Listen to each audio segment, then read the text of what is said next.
Don Mazzella here again for Small Business Digest. We have, there's an old saying, no, sometimes when you don't make a decision, that is a decision. But most of us are forced to make decisions every day in our lives. Some are small, some are earth-shattering. We have with us Zachary Collier. He's a professor. He's going to talk about decision making, which is not something small business leaders do every day, but don't necessarily know if they're doing it right. Well, Zachary, welcome to the show. Thanks for having me. Um, Zachary, our first question to guests always is about your personal background and what you're doing now, and finally where people can reach you.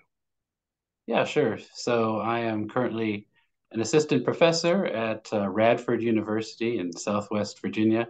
I teach at the Davis College of Business and Economics. I'm in the management department there. And I additionally am involved in some consulting work. If people want to look me up, they can find my website, collierresearchsystems.com. That's Collier researchsystems.com. Oh, it's wait, slow down. A lot of people slow it Sure, down. Say it one more time slower. sure. That's collierresearchsystems.com. Collier is Collier, and then the word research, research, and then finally systems, systems, .com. And there's some information about the work that I do there. And then I have a book that's coming out over the summer, which I'm happy to talk about with you, Don, if you're interested. And my background is in risk analysis, risk management, and decision making in particular, and how people make risk-based decisions. And I think we'll dive into that a little bit more deeply here in a few minutes. Well, first, let's talk like a very basic thing, because basic. What is a decision? Mm. Yeah, well, that's a good question. If I put on my professor hat and turned it back around on you, what would you say is a decision? What do you think? It's making a choice between two or more alternatives. Yeah, that's a pretty good summary. Um, People have defined it differently over the years. Sometimes you hear it referred to as an irreversible or irrevocable allocation of resources. Mm. And so, one of the things about a decision that we'll get into is if you never actually take any action on the decision that you've made, it's not really a decision, is it? If you say, I'm going to go out and mow the lawn, but then you end up sitting on the couch, then you didn't really decide to go mow the lawn. And so, you have to put some sort of action into your decisions as well. Mm. Except that sometimes making no decision is the right decision. Yeah, correct. And that gets to a big question of, well, how did you know that you made a good decision in the first place? It's not as much like a scientific endeavor as an experiment that you could run, right? There aren't two parallel universes where in one you make a certain decision and the other one you don't make a certain decision. But as you allude to, small business owners, large business owners, and even in our personal lives, we have to make decisions about things every day. And we often have anxiety or we fret about, am I making the right decision? Am I making a good decision? Either before you've made the decision or after the fact. And there's an interesting distinction in the field of decision analysis about whether you've made a good decision versus whether you've achieved a good outcome. And that's really a key distinction that needs to be understood. So we often make all the right decisions, but then something bad still happens to us, right? We just have, say, bad luck.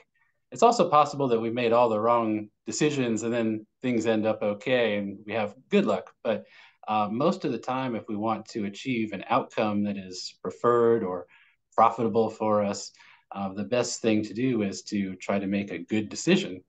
And that leads then to the question, well, what what is a good decision, or how do I know that my decision is good? And there's a concept called decision quality.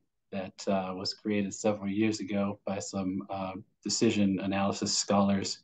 And basically, what they said was there's roughly 6 elements that go into making a decision. And if those are strong, the inputs that go into your decision are strong, then you've made a good decision. And we can go into what those are. The first one is have you framed the decision appropriately or not? Right. So, how you even frame the decision has a large bearing on whether your decision is going to be good or not. One of the exercises I like to run in my classes is I ask students, how would you improve parking on campus, right? And they would say, oh, things like let's build another parking garage, or this or that, um, kind of on the supply side of parking, right? There's not enough spots; it's hard to get a spot. Then obviously we just need more parking lots, or we need a parking garage, or something like that, right? But then you open it up a little bit and say, well, what if it's a demand problem? What if all of the classes are at certain times? Could we change the way classes are scheduled? Could we, offer more classes online, right? And now we're starting to open up the aperture here of the decision. We're sort of reframing it, not necessarily as just a problem about parking spots, right, and cars. It's more about, well, how do people use the campus? When do they have to use the campus? How are they coming to and from, right? And so the same thing with lots of different decisions. If you change the perspective of what the decision is about, you sort of widen it, you can really get a lot of interesting insights that way and make better decisions down the road. The second one is alternatives. You mentioned that a decision has to have at least 2 alternatives, which is correct. If there's only one thing that you can choose from, then it's not really a decision, right? You're just sort of forced into that particular thing. And this is a part of decision making that people kind of neglect. You can leave a lot of value on the table if you're not creative with the types of alternatives that you consider, right? So if again, maybe you're buying a car and you're looking at the lot and there's a blue car and a red car, and if that's sort of the space of your alternatives, then you're sort of boxing yourself in. But if you change that alternative space, if you reframe it, say, how do I get to school, or how do I get to work? Maybe I don't need to buy a car. Maybe I just need to get an apartment that's close to my job, so I don't have to buy a car. All right. So those are alternatives that you might be leaving off the table if you aren't creative about it. The third one is you need good information, right? The data that goes into your decision making is really important. So when I'm looking at the different cars on the lot, I need to know things about what's the gas mileage, how much they cost, are they comfortable to drive, right? Maybe I want to take them out for a test drive, things like that. And if I don't have that information, it's hard for me to make a good decision just because I don't have the data, right, to inform that. I also need to, the fourth thing is to be clear about your preferences, right? So we all have preferences. Some people like chocolate ice cream, some people like strawberry ice cream, right? Some people don't like ice cream at all. We have different preferences about different alternatives, the way that we would like the future to unfold before us.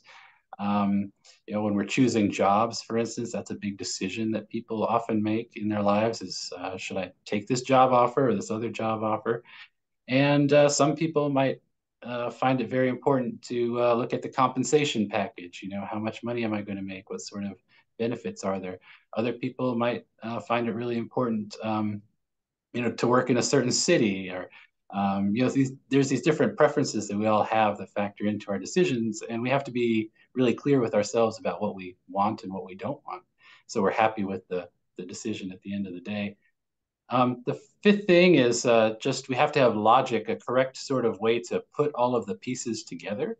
And that field of decision analysis that I've mentioned has lots of different models and approaches for sort of synthesizing that information about your preferences and the probabilities that things might or might not happen in the future, and the payoffs associated with certain actions. And so how do you put it all together in a model that makes sense? That's what that's about. And then finally, that thing that I talked about is a commitment to action is the sixth thing. So if we do or don't make a decision, our inaction is still a decision. And so what we really end up putting our resources towards, whether it's money or sort of our energy and activity, is really what we've decided at the end of the day. And so we have to sort of follow through. You say, I'm going to buy the blue car and I'm going to put the down payment. That then you've really sort of finished that decision sequence once you've made an action associated with that. So those six elements considered all together, if each of those are strong, then we would say that we've made a good decision. You have a high quality decision. Hmm. Well, that was terrific. But now I'll ask you the question. Oftentimes people will make a decision, then go back on it. Or they change it. No plan survives the first battle. But what do you say to people? How long do you stick with a decision? Mm. Yeah, well, that's interesting. So we might change our courses of action over time. I'm certainly in small business. It's a dynamic environment, right? Things change, and that goes back to, in part, some of the data that goes into our decision making, right? The economic forecasts for your um, industry might be looking rosy one week, and then the next week there's a supply chain issue and everything breaks down, and you have to change. There's no shame in having to adjust your plans or make a different decision as new information is presenting itself to you, because nothing is static in the business world. Things are always changing, and part of that is just assimilating new information as it's coming in, right? The prices of things are changing, the demand of things are changing. There's a lot of fluctuations that it made sense when everything was A, B, and C last week, but now it's all different, and you may need to adjust. And so part of it is being flexible. Now you don't want to just go back on your decisions kind of willy nilly without a good reason. But when things do update, you need to update your plan too, and be flexible to sort of to make use of that new information that's coming to you. Hmm. My father always used to say, once the horse left the starting gate, there was nothing you could do but watch him run. Yeah. But but that's true. Tell us again how people can reach you to learn more. Yeah, sure. So my consulting website is collierresearchsystems.com, and that's Collier with a Collier. Well, let's talk a little bit. A small business owner has many hats, wears many hats. Um, do you have any ideas how to suggest a hierarchy of how he or she should be stacking up the decisions? What's the most important? Finance, um, uh, sales. How do you use decision making to help you drive your business? That's the question, and one of the reasons you're on the show because that came up in a focus group. Yeah, sure. So uh, the specific decisions, some of those are going to vary depending on what business you're in.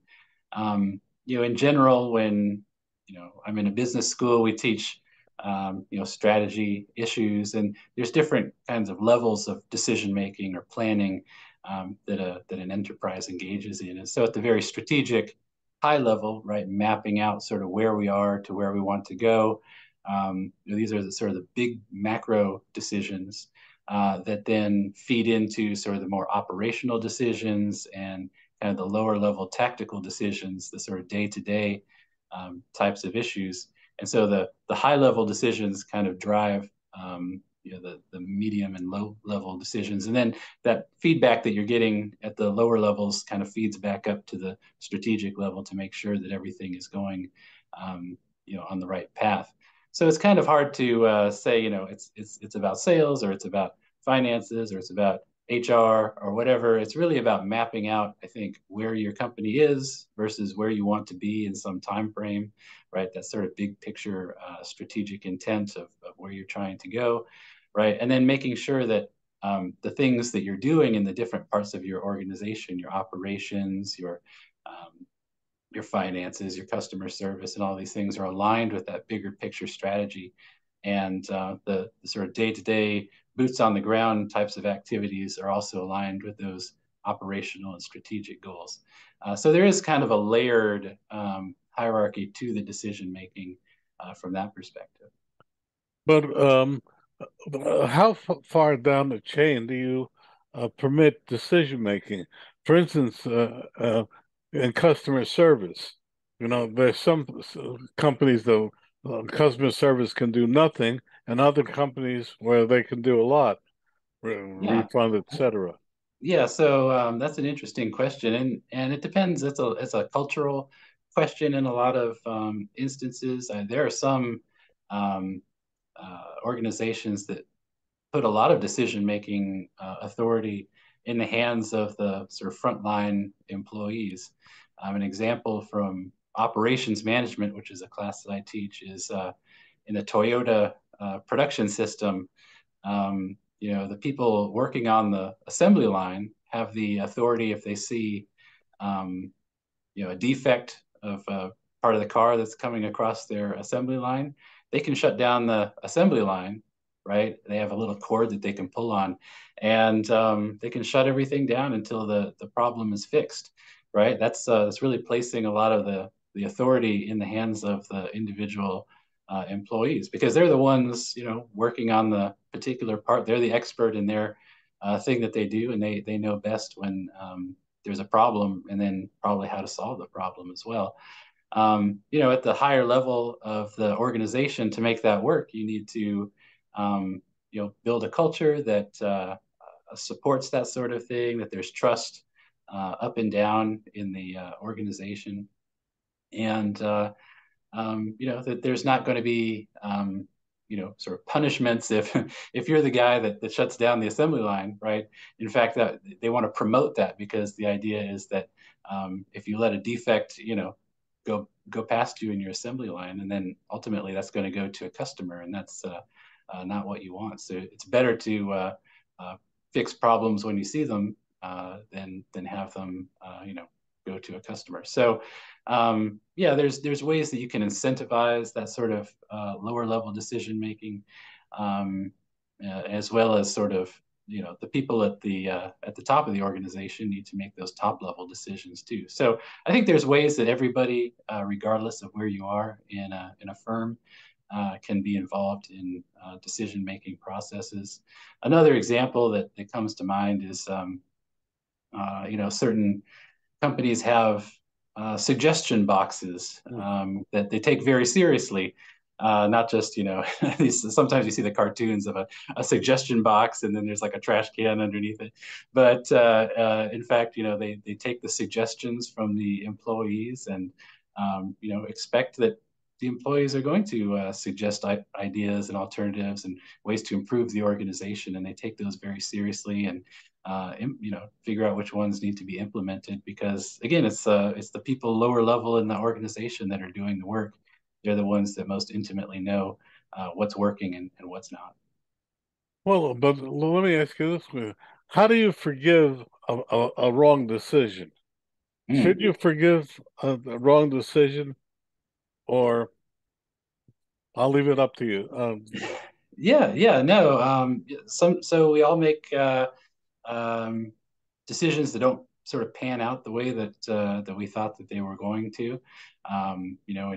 In business, do I go with vendor A or vendor B? And I thought that this supplier looked like they had their act together, and then they missed an order, or should I hire this employee or not? Those are big decisions, and you can't get them all right all the time, right? Sometimes we make a decision with the best information that we can, right? And then something turns out to not go the way that you wanted it to. And that gets back to that distinction between um, making a good decision, right, with those elements of decision quality that we talked about, and having a good outcome, right?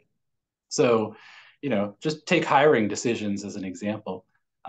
If we have, a good interview process, we have a good process of, reviewing resumes and asking relevant questions, and when the candidates come to visit, we're maybe asking them to, do something relative to their job. Maybe it's like a coding interview if you're in like a high tech field, or whatever, right? These are pieces of data that we can use to try to figure out, is this going to be a good employee or not? But maybe 9 out of 10, maybe more, maybe less. It's hard to say. If we follow those good processes, we're more likely to have more good employees than, say, whatever the alternative is, right? I mean, just look at a stack of resumes and throw a dart at the wall, or something like that, right? It's like, what's the alternative? And so the best way to make a good have a good outcome is to make a good decision where those decision quality things are strong. But we can't expect that everything 100% of the time is going to work out the way that we expected it to. And so within an organization, we need to have like you said, some forgiveness, some mercy when things don't go right.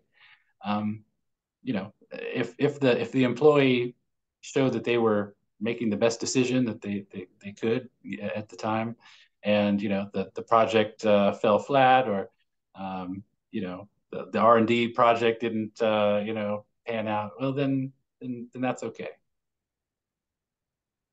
Well, we have a few minutes left, but I guess my other point on this is, um, when making a decision, what role should your gut play? Mm.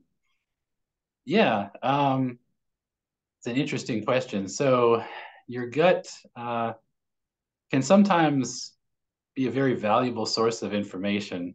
At the same time, there are a lot of um, well-known, well-documented decision-making biases and sort of rules of thumb. We call them heuristics that we use that reliably lead us astray.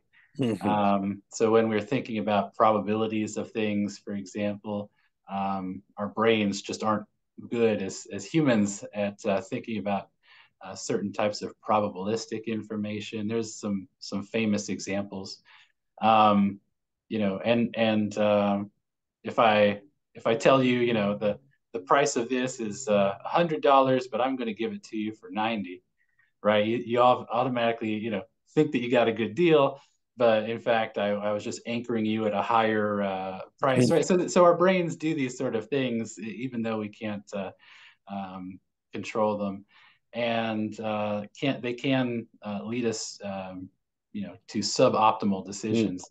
At the same time, sometimes you just get, like you said, gut feelings about certain types of things, or you meet a job candidate and you just can't quite, place it.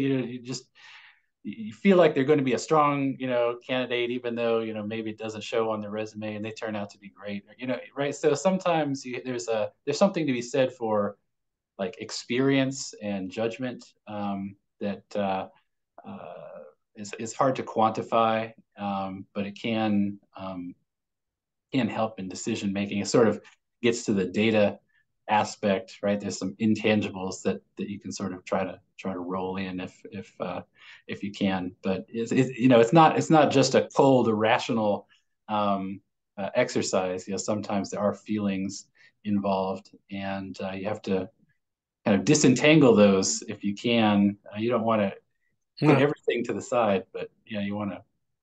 Well, I'm gonna now. I'll throw you a real curveball. Be- Okay. oh, because some people say men make 90% of their decisions based on factors other than their head. What do you say to that? Yeah, well, I mean, I think that I'm not really familiar with studies that have compared, um, decision making of men and women. I mean, I think that Well, I'm every not asking a comparison of men to women, but men tend to make decisions much more irrationally uh, because they follow other instincts rather than their heads. yeah, I mean, I think that's true for everybody. I think what it gets back to though is that um, we want to make decisions that are based on these things. Like, have I thought through the frame of the question? If we just impulsively make decisions, if we just make decisions kind of in the moment, then those might not be as good decisions as if we take a step back and really try to analyze them. And I saw an interesting figure once that sort of broke down, sort of like in the case of a day or a week, I can't remember. How many decisions would you really need to sit down and analyze, like really rigorously? We make lots of decisions every day that we don't have to really put any thought into, right? Like what shirt to wear, how to get to work, these sort of things that we do kind of automatically. Really what I'm talking about when we're talking about decisions are these really sort of big decisions that really require some analysis.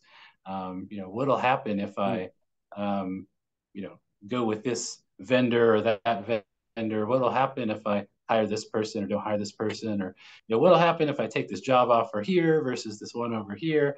They really require, sitting down and thinking through the pros and the cons. But we don't need to do that for every decision. What kind of flavor ice cream do I want when I go in the ice cream store? We don't need to pull out, a spreadsheet and say, well, I get this much happiness if I get vanilla and all the rest. So part of, I think, good decision making is identifying when we need to um, take a moment, and step back from a decision and really analyze it, and when we don't, right, and when we can just sort of make a call and move forward. Well, on that note, Zachary Collier, we have to say thank you for a very illuminating time together. Thank you. Thanks for having me.